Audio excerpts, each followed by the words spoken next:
Another episode here of Getting There with Goz, talking about the career journeys of athletes, coaches, media members, business owners, and more.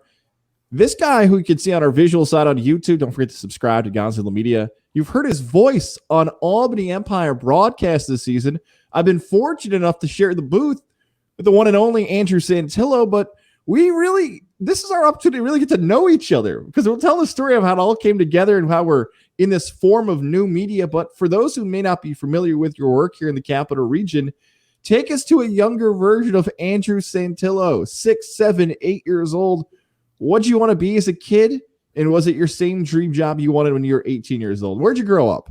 Sure. So first, thanks for having me on. This is, this is terrific. Like you said, we've done a couple of Empire games, a couple of home games, and we have a few set up scheduled here, and potentially playoffs and championship and on and on. But as to your question, I grew up in the Capital District in Niskayuna, which is actually where my wife and our 2 children live currently.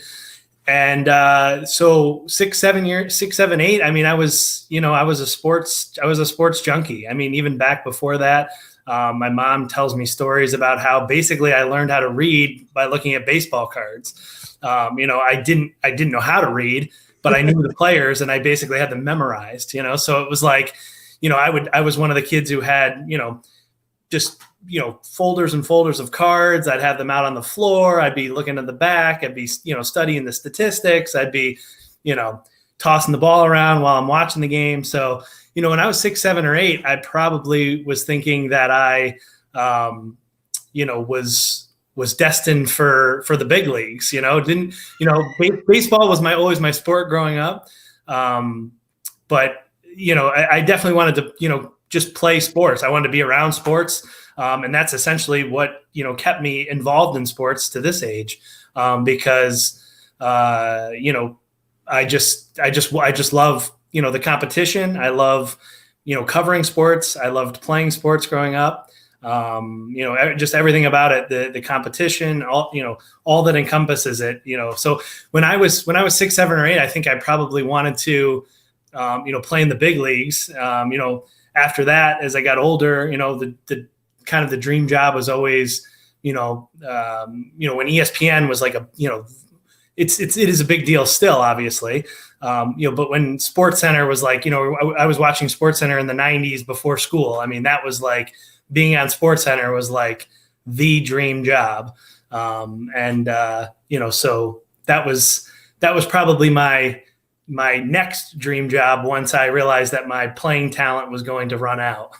It's a very common story of many broadcasters realizing at some point they're not going to make the majors, but finding out there is that other path that keeps you in sports. So you are getting ready to graduate high school. Take us through that college process. What colleges were you looking for, and what college did you eventually select, and why?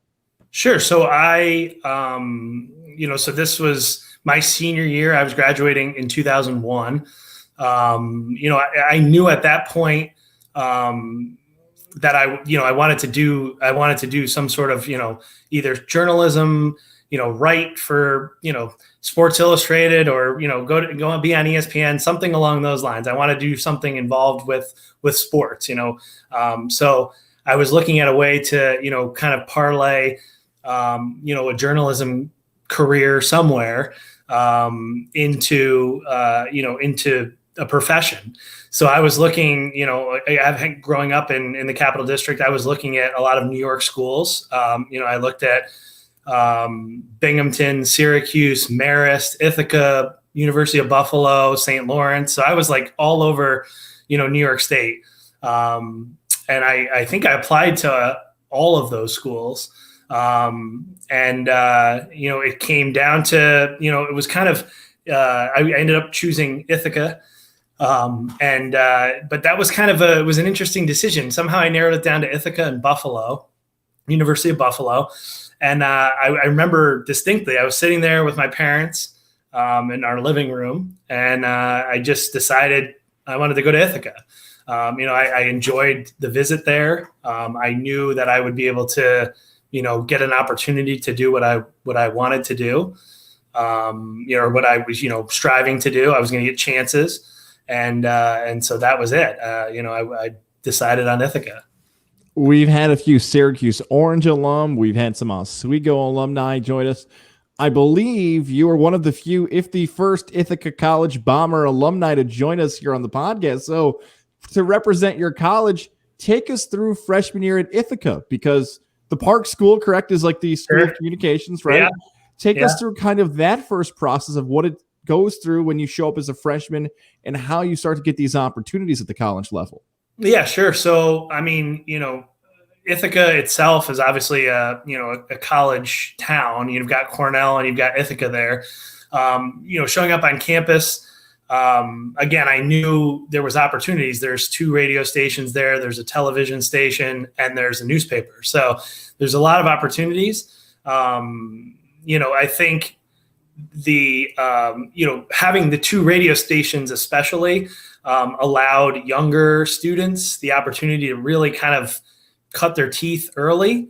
You were getting opportunities on that station much sooner than you would be on the other one. So it had not as strong a signal, excuse me. That was 106 VIC. So that one, really they kind of let, the younger kids have an opportunity as long as you prove that you could, that you were taking it seriously and that sort of thing. So that really was an awesome opportunity, is that, you coming in and so Ithaca, you're on a home football game, you've got 2 radio stations and the game's being broadcast live on ICTV. So you had a lot of, opportunities right there in the fall. My freshman year, you had, so you had the 2 radio stations, each doing separate broadcasts. Then you had pregame and halftime shows. Then you had ICTV doing live football, the game live with its own crew. So there was just a ton of opportunities, which I thought was outstanding. I didn't really jump right in. Like my freshman year, I kind of it took maybe towards the middle part of the year, I think, for me to get like fully involved. But what I was doing early on was, we were doing sportscasts where you come in, every 6 minutes or 8 minutes or whatever it was after the hour, you'd basically give the day's highlights. So you're saying what's happening in the national news, big story, and then obviously you're trying to tie in like a local college thing that happened maybe at Ithaca, Cornell, or in the area in central New York. And then you're trying to tie in even maybe like a high school story. So you're just kind of doing like a 2 minute, 30-second update.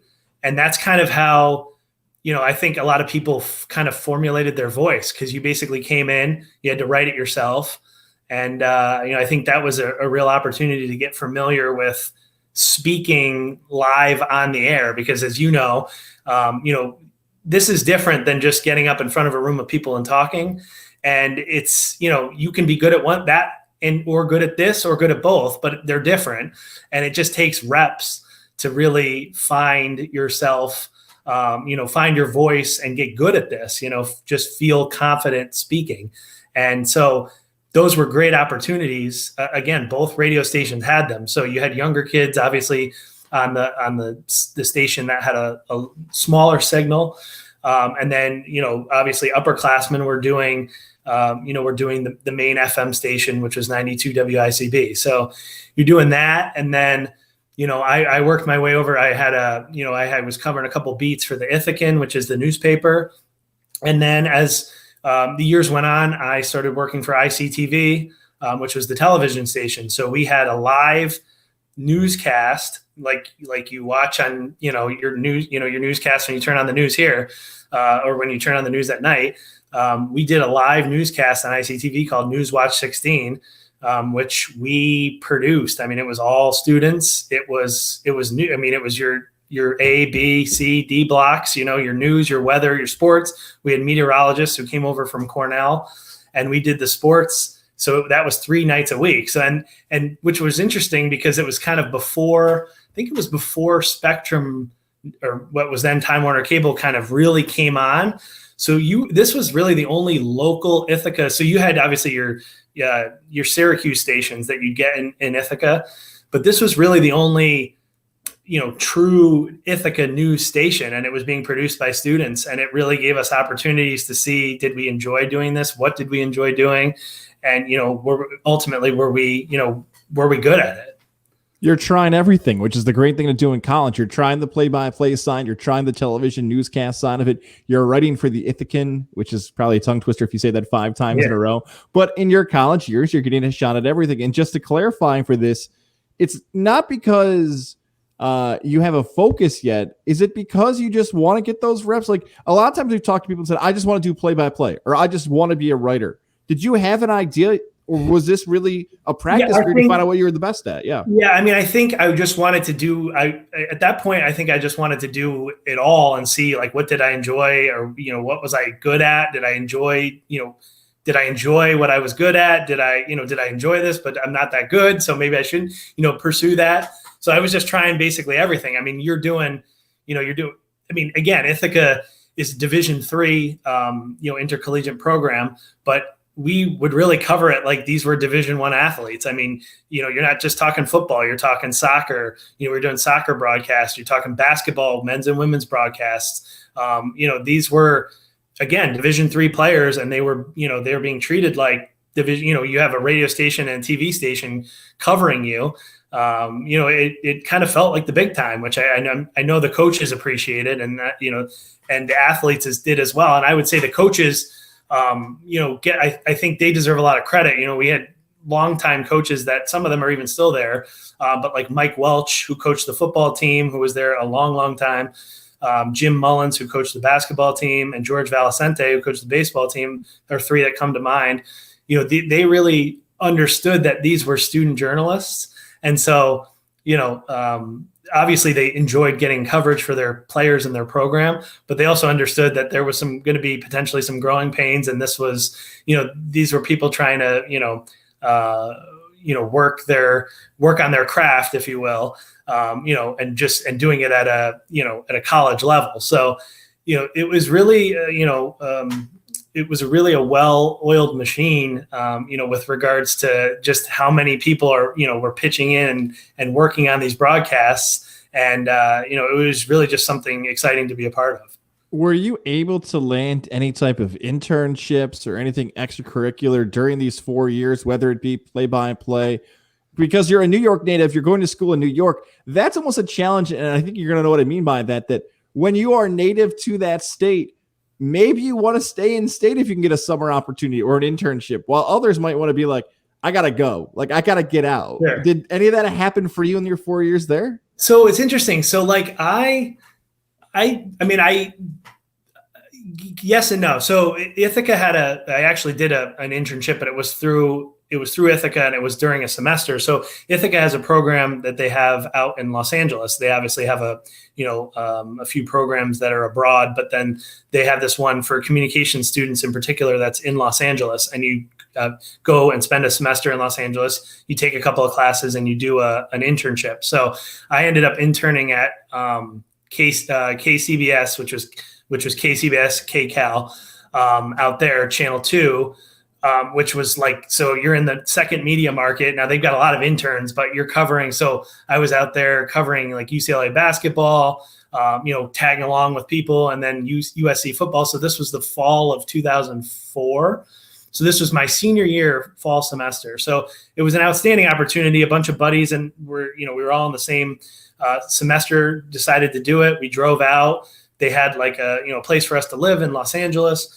We all got internships. And, here I am like covering, halftime, USC football game. I'm running on the field interviewing Matt Leinart and Lendell White. And so that was my real, Andrew, not to cut you off. my time frame, Leinart and Bush, this is the glory years of USC, right? Yeah. Oh man. So they had a pretty outstanding run there. We were out there. We were out there for a little bit of that, and just, I distinctly remember one story. So I'm at USC football, and we're like at the Coliseum, and it's just I'm just in awe because, growing up in, upstate New York, obviously, I've seen college football, big time college football, but I've never like, these guys are basically professional players at this point, like with the guys you mentioned and just the guys they had on the defense at that time. So you're just basically, you're covering like a pro program basically with Pete Carroll coaching. So I remember at the end of the game, I think they played like Oregon State, and they won handily. And I remember where I'm on the field with my photog, and he was he was older than I was, obviously. I'm, a college kid. And I just remember him turning to me right as the last play was about to be run. And he says, make sure we run. We got to run out there because we're doing one-on-ones and we're just trying to grab guys. And I'm like, okay, I'm sure he's just, we're going to jog out there and track everybody down. Well, the last play, they snap it and kneel it, and he took off like a cannon.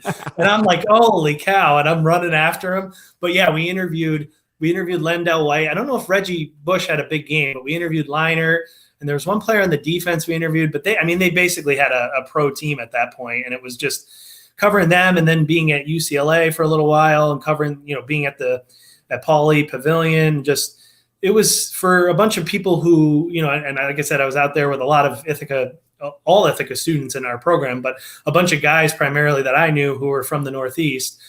Being out in Los Angeles was just like a different, we took a day trip. We went down and saw the Padres play.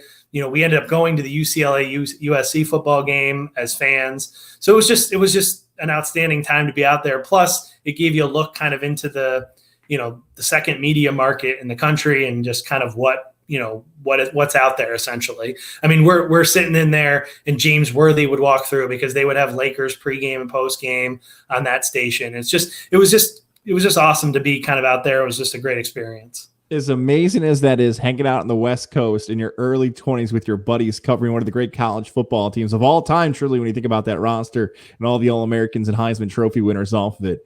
That is your fall semester. And at some point, as we tell everybody, they either tell you have to leave campus because you graduated, or they have to tell you have to leave campus for other reasons. But you've got to leave Ithaca. So take us through that final semester, and if any opportunities were presented for yourself, and what was your next path in your career? Yeah. So, it, like you said, I mean, it kind of creeps up on you, and all of a sudden, it's spring and you're a senior and you're thinking, what's next here? And now I've got to, I think that's what kind of everybody who does this, who initially does sports, especially, starts to realize is like, you did this because you enjoyed doing it, obviously. And now you've got to convince someone to make, to pay you to do it. So it becomes, it's just an interesting journey, an interesting path, I think, because this, like you said, I was just at spring of my senior year. I was just basically sending out emails, sending out tapes. I remember, I cut down my resume tape and I was just mailing it out. Like I would look at jobs online, and no matter where they were, I was sending out videotapes, popping them in the mail. And then I was reaching out to people here locally back home in the Capital District. Some people that you've even, so like Doug Sherman, for instance, was one of the guys I first reached out to. Doug is one of the greatest guys, and one of the, as fine as they come. It's funny, I actually pulled up an email that I exchanged with him spring of my senior year. He ended up actually getting me an opportunity. And then, I think one of the biggest things and the theme of this, the getting there portion of this, I think, is that you just want to keep those connections and build those relationships. Because, Doug Sherman helped get me one of my first positions with the Saratoga Phillies when I had graduated from college, and I started doing summer league ball. And then, so it's just, you just got to keep connecting with people, and just, the personality, the personal nature of this. It's a small business, and it's really about the relationships and how you kind of treat people. And, if you're a good person and you treat people well, you're going to end up, I think, going where you want to go in this business, because, a lot of people have incredible talent. But people do like to work with who they get along with truly, and who they enjoy working with, whether it's, you're calling games, you're freelancing games, or you're calling games for ESPN. I mean, when people have opportunities, they're going to call people that they like and that they enjoy working with. So, that's what I think is the best piece of advice, for people, kind of coming up in any sector, or any industry, is just, make sure you treat people well, because, again, you don't know where it's going to lead you, and you don't know like what the end result is going to be, but you do know that, those relationships do last. They really do come back around. Yeah, it's a very good piece of advice. You already beat how I see. I know you listen to the podcast because I was going to use the banner. There it is. There, best piece of advice to get where you are. Now I'll switch it up at the end. But you said one word there. Two words. Saratoga Phillies. It's interesting because when you and I first met each other before broadcasting, we were just kind of getting to know each other a little bit. And I was prepping, and you were prepping, and you mentioned you did stuff for the Saratoga Phillies, and I snapped my head around and I said, "Oh, the New York Collegiate Baseball League?" And you said yes, and I said I worked for the Syracuse Saltcats, who, when we're taping this, by the way, are in a playoff game. And I said, wait a second. And I started doing the math in my head. I'm like, didn't you work with a certain Major League Baseball player? Go ahead, for those who don't know who that major leaguer was who you had the time to spend with during that summer playing for the Saratoga Phillies. Yeah, so in 2000, I had a couple of not different stints, but a few different seasons. So the player you're referring to is JD Martinez, who plays for the Red Sox, and most people know. He spent a summer. Not only did he spend a summer playing for the Phillies, he spent a summer then playing for the Valley Cats, which is just a strange coincidence. But he was one of a few major leaguers that I got to see, coming through that league in my handful of seasons. The one season that was probably the best season that I recall was 2006. They ended up winning the championship, and we had a thing where we were broadcasting on a local Saratoga station. And so I did all the home games with someone else. And then I also did all the road games. So I literally did every game that season, the year they won the championship. So it was a special year. That was a special season. And they just were a team that, I remember one game in particular in Amsterdam, they ended up being no hit in the game against the Mohawks, and they ended up winning the game 1-0 because they stole home. So it was a remarkable season that they were just a team of, these guys who just weren't going to lose. I mean, there were some guys who got drafted on that team. Darren Mastriani, who was played shortstop, he was in the Blue Jays system. He was probably their best player. They also had a couple local kids too, but I got to see some fantastic players in that league. And in Saratoga alone, there was Mike Fiers, pitched. Actually, the strange story about JD Martinez is he went to a D2 school in Florida, Nova Southeastern. And it's the same school that Mike Fiers went to. And it's also the same school that Miles Mikolas went to. And they all ended up in the big leagues. And I got to see them all in Saratoga. And it was just a remarkable bunch of years doing like college baseball or summer league baseball. Guys who basically are just trying to keep their careers going.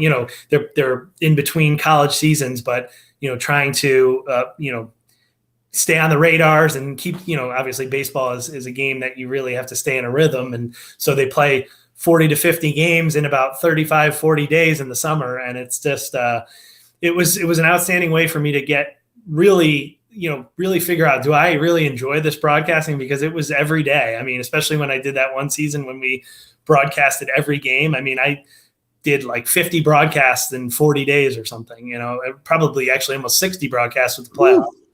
So it was outstanding. And I just think that was, so Doug Sherman kind of put me in contact with their owner, with one of their co-owners, Keith Rogers. And that was, I started in 2005 and I was with them for a handful of years. And then they moved to Oneonta. They moved the franchise to Oneonta, but then they came back and they were in the New England League for a year. So I was involved with the Saratoga Summer League Baseball for, 5-6 years.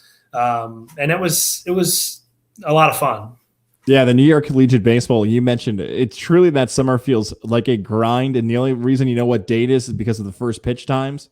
If they're in the afternoons, you remember it's a Saturday or a Sunday. If it wasn't for that, you'd have no idea. And Mike Fiers, by the way, maybe now more well-known. The one who ratted on the Astros. And that might be his legacy when we look back. It's interesting, like legacies and how people know somebody or how they've heard your voice before, because we've covered the Saratoga Phillies. We're going to get to the Albany Empire. But for you, some people may know you from Union and your coverage from Union Athletics. Take us through how that opportunity arose for you, came about, and then see what you've done for Union. So again, it's just, and I kind of, like I said earlier, if you're, beat you to the punch with the relationships there, and the best advice. But, with Union, when I got out of school, one person that I had made contact with was Eric McDowell, who was the sports information director at Union at the time. And, they were looking essentially for somebody to kind of more so get students involved, but also do some broadcasts here and there. So I did some football, and this was right after I graduated college.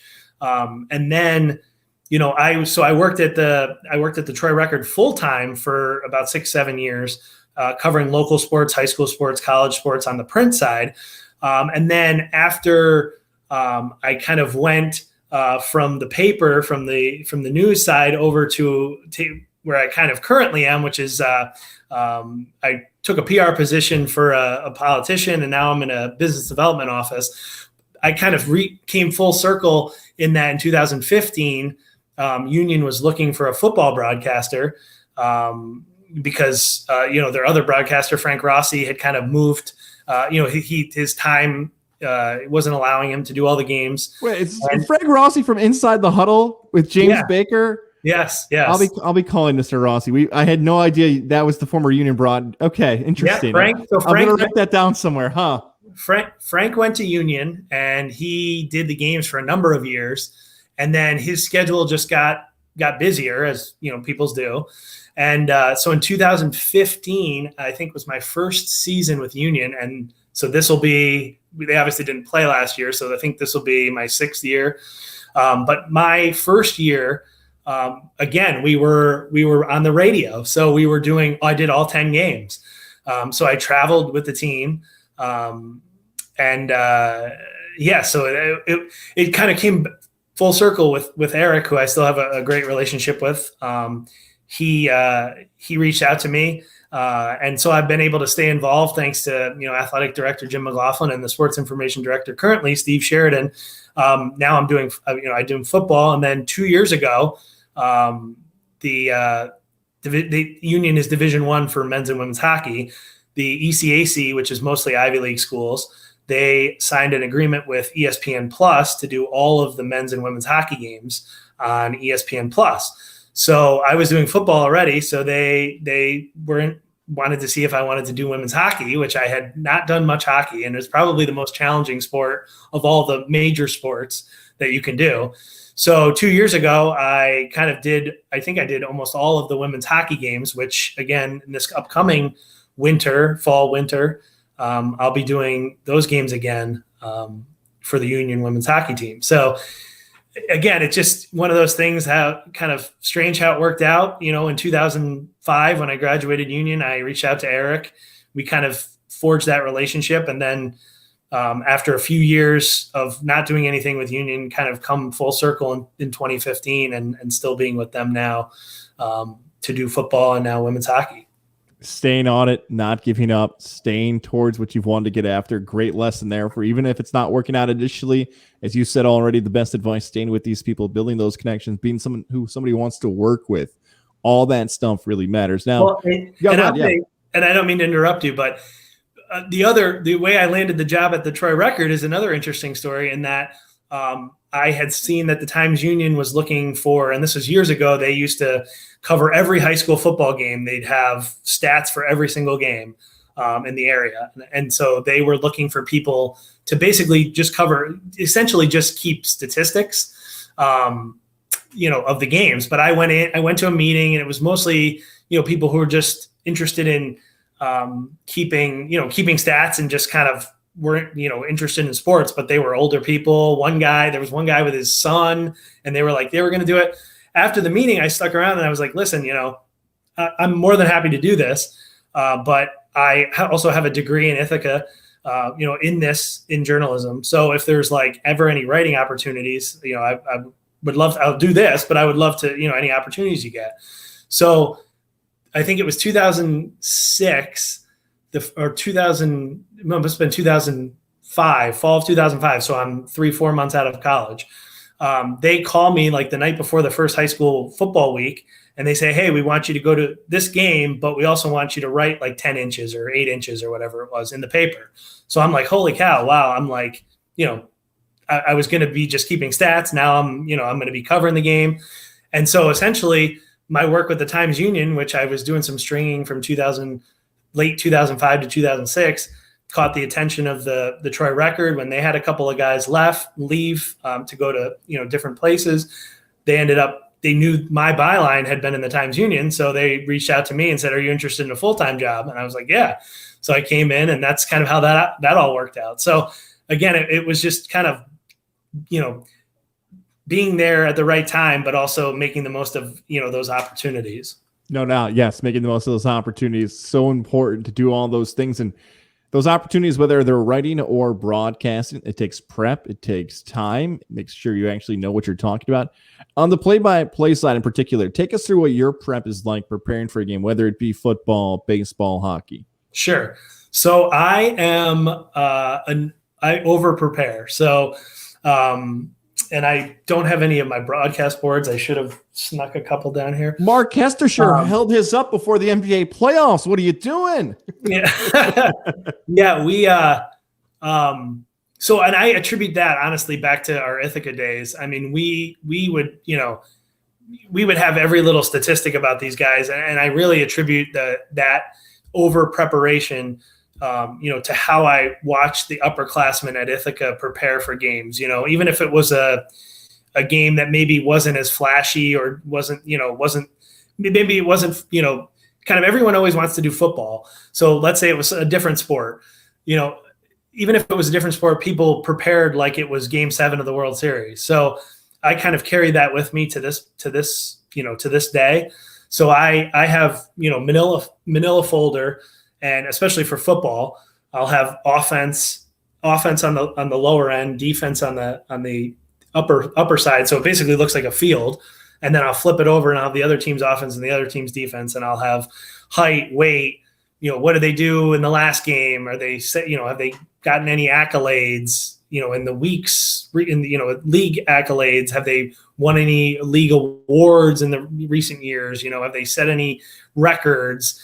And, it does sound like a lot, and it is a lot of work. But if you're doing one team primarily, it's a lot less work because you can kind of just update that one and just do a new one for the new team. So it's not as much work as it sounds like, but I really attribute, the over preparation to kind of how, coming up through and just watching guys, at Ithaca take this as serious as it as it can be. So, you have everything, you have as much, whether I'm doing a high school game, that's just not a championship game, but just a regular week 5 game, and football, let's say, which I did games for Spectrum for a while. Whether I'm doing that or I'm doing a state championship game, I'm trying to prepare, as much as I possibly can. And then the other thing I think that's important that I think I would also attribute to our days in Ithaca is I always try to over prepare for the opposing team because, listen, we're typically employees of the school or the organization that the fans are watching you on, but a lot of days now, the opposing team won't send a broadcasting crew. So if anyone's watching the game, they're usually watching you, your call. So, I really try to stress like pronunciations, getting those correct. And because, those little things are the things that people are watching, and if that family's watching, they want to hear the name correct, or they want to hear about their team as well, even though, so if I'm doing an Albany Empire game, let's say, or a Union game, obviously I'm prepared on those teams, but I try to do as much research as I can on the other team, just because, you never know who's watching. And also, I think it just does the broadcast more justice. Yeah, it totally does. It absolutely. It's why people are tuning into that. Why people are coming over to say, okay, I like what I'm listening to right now. I like the broadcaster setting the tone for the game and more. You mentioned the Albany Empire. I'm going to set it up for this before we get to the actual players and the play on the field. I'm going to call it new media. The challenges of new media, because you've gone to school at Ithaca, you've had the idea that it's going to be radio and television. Nobody could predict the future that YouTube might be the way in which you're broadcasting games and all the different streaming services. What have been the challenges or the exciting parts of working with the new media to bring games to sports fans? Sure. I think the exciting thing is we can do there can be almost anything can be broadcast these days. I mean, I remember, like I said, I did games for Spectrum, and we do a TV game, and they'd have the truck would have to show up, and you'd have to have a whole crew, you'd have to roll out cameras and hundreds of feet of cord to run to the cameras. And then I remember not that many years later, like only a couple of years later, we were streaming games, and we would just show up with like a suitcase full of equipment, and there'd be three of us and a camera person and another person, and then me broadcasting the games. And you can broadcast a game like that. I mean, I mentioned the Union Women's Hockey, it's online, but nowadays people are streaming this. They're putting it on their TVs. It looks just like an ESPN broadcast. If you were to pull up an ESPN, it probably looks even better than an ESPN broadcast from 20 years ago, because it's in high definition. You've got replays. So you need less and less equipment to be able to provide a product that, is pretty top notch. I mean, we're doing the Empire games together. I mean, it's high definition. We've got replays, we've got crowd shots, we've got all sorts of stuff. And it looks outstanding. I think those are the exciting things. There are some challenges in that, it's difficult to, more traditionally, like when you'd show up at a broadcast 10 or 15 years ago, you'd have a whole script, and everyone would be meeting, going over the script, going over the ins and outs and everything. Now it's almost so easy that you're kind of thrown together, and you may not have worked with these folks before, but it's almost like everybody's like, oh, it's kind of like easy, we'll just piece it together, that sort of thing. So there are some challenges in kind of getting that person, we show up at the Empire game, we're up in the broadcast booth and they're down in the control room. We see them maybe right when we get there, but we don't see them the rest of the game. It's different now, than it used to be, for sure. Yeah. Sometimes somebody's in your ear, somebody's running up and grabbing something, somebody's setting this. Yes. And there's nothing wrong with it. It's just new. It's just different. Right. It's how the broadcasts come together. When we're taping this, by the way, and airing this is a few days before the regular season final home game on Saturday, July 31st, 2021, as the Albany Empire will celebrate the Military and Military Appreciation Day. Tickets available right now, albanyempire.nal.com. So we'll be on the broadcast. Watch it on YouTube. Search Albany Empire NAL for the links. You can go back and watch other broadcasts as well with Andrew and I. But we're getting closer to the playoffs. When you evaluate this team, and I'm not going to make you make any predictions. I know that's the etiquette of the play-by-play guy on any level. You can't do picks, or else people will criticize you in our comment section on YouTube. How would you evaluate this Albany Empire team prepping for the stretch run of the season? Sure. So I think it's, so there's, at this point, they're 6-1. They've got the one regular season game left, and then 4 teams make the playoffs. So they're going to host a semifinal game the weekend of, I think it'll be August 7th. Which again, if you're watching this, rewind and you can find out all the ticket information, but make sure you check out the Empire website, for playoff ticket information for that first weekend in August. But I think there's no doubt that this is the most talented team in the league. It's funny because talking to Coach Tom Manas, he always brings up that, listen, this isn't the same organization that was here in 2019 that won the Arena Bowl. There's different owners, there's different coaches, there's a lot of different players. There's some of the players are the same, but it's a different league. It's a new group of people putting this thing together. So from an organizational standpoint, there's been a lot that's gone on behind the scenes, to get to this point, which should be, applauded heavily because again, they didn't know what type of season there was going to be. Was there going to be a season? There was, obviously sports pretty much shut down in 2020. So coming into this year, you don't know what to expect. But I think it's clear that they have the most talent on the, of any of the 6 teams. They've got the best quarterback. They've got probably the best receivers. If the defense plays well, they probably have one of, if not the best defenses. So, I think they're going to be the number 1 seed, and they've got a chance this Saturday to avenge the only loss of the season. So they could go into the playoffs at 7-1. And at that point, obviously the bullseye's on them as the defending Arena Bowl champions, because again, I mentioned all that about organizational, but from the outside, when you listen to opposing broadcasts, they see this as the defending AFL champions. It's different. It's a different group of people behind the scenes. There are some of the same players. But I think that's been a good thing for the fans because if you have Albany Empire gear, you can wear it, and that's exciting. But this is a different team. But again, if they're 7-1 going into the playoffs, they're going to be, they're going to be having to win this championship. I mean, the target's going to be on their back for sure. Yes, I'd agree with everything you've said right there. Albany Empire fans especially, or even if you're listening outside of Albany, you hadn't had the opportunity yet to watch NAL football. You're starting to get that thirst for football season to come back. Don't worry, we have you covered here in the Capital Region. Again, on YouTube, you'll see it on our social media platforms as well, on Godzilla Media and more.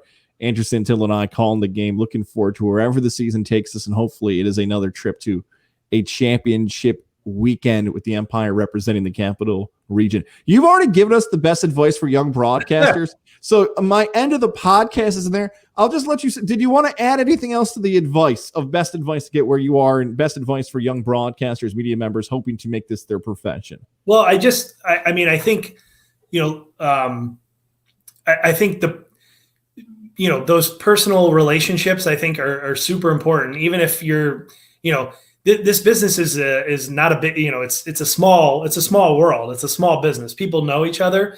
So even if you don't think, hey, I'm not going to bump into that guy again, or that guy didn't hire me or something, things have a funny way of coming kind of back around this, like I said, full circle a few different times in my career.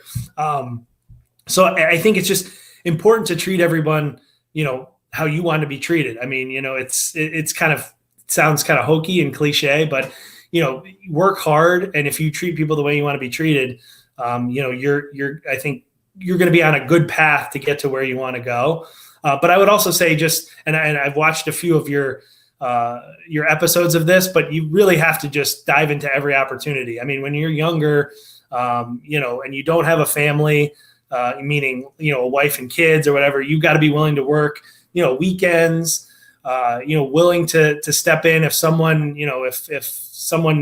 if they need someone to fill in, if you get a call, you want to say yes more often than no, because the more times you say yes, the more opportunities you're going to get. And if you start saying no, and obviously everybody can't do everything, obviously, but if you start saying no, it becomes, you just become one of the people that is either going to be passed over on that list or, it's just saying yes, you get another opportunity, you get more reps, and just every time, you want to say yes, because that's basally how these opportunities come about. You want the phone to keep ringing. You don't want to have the point in your career where all of a sudden nobody's calling you anymore. Kind of correlating to the acting field. You want to make sure people keep calling you for the roles, then you're out.